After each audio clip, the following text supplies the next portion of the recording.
AICC రాష్ట్ర వ్యవహారాల incharge పై BJP నేతల కామెంట్స్ ఆ పార్టీ దివాలాకోరు రాజకీయాలకు నిదర్శనమన్నారు కాంగ్రెస్ సీనియర్ నేత అద్దంకి దయాకర్. పార్టీలో గుర్తింపు కోసమే బీజేపీ నేతలు కాంగ్రెస్ లీడర్లపై విమర్శలు చేస్తున్నారన్నారు దయాకర్. దాస్ మున్షి గారిపై ఎన్వీఎస్ఎస్ ప్రభాకర్ గారు చేసిన స్టేట్మెంట్ అనేది బీజేపీ దివాలాకోరు రాజకీయానికి ఒక నిదర్శనం. ఇలా అవినీతి, అక్రమాలు, అబద్దాలు పెట్టుబడిగా బతికే పార్టీ దేశంలో ఏదైనా ఉందంటే బీజేపీ.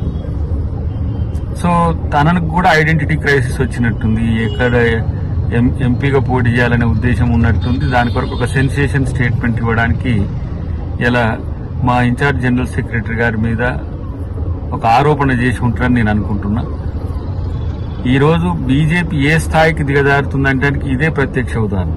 ప్రియరంజన్ దాస్ మున్షి గారి సతీమణి, తర్వాత దేశ రాజకీయాల్లో ఒక మహిళ, ఒక బెంగాలీ కాళీమాత లెక్క ఉంటుంది. ఆమె చాలా సిన్సియర్ హార్డ్ వర్కర్ గా ఉన్న ఆమె మీద బట్టగాల్చి మీదేసి అవినీతి ఆరోపణలు చేయించడం వెనుక ఉన్న రాజకీయ దురుద్దేశం మాకు తెలియని కాదు. వాళ్ళు ఎంపీ ఎలక్షన్స్ వచ్చినాయి కాబట్టి సీరియస్ గా ఇక ప్రాపగండా మీద దృష్టి పెడతారు, అబద్దాలను ప్రచారం చేసే పనిలోనే ఉంటారు. కాబట్టి బీజేపీ ఈ స్థాయికి దిగజారింది.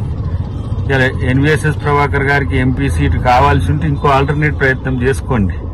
కానీ ఇలా మీరు చెవిలో పువ్వులు పెట్టకండి, మీరు బీఆర్ఎస్ కలిసి. కాబట్టి ఇలాంటి స్టేట్మెంట్స్ ఇవ్వడం ద్వారా బీజేపీ మరింత దిగుతారని నా యొక్క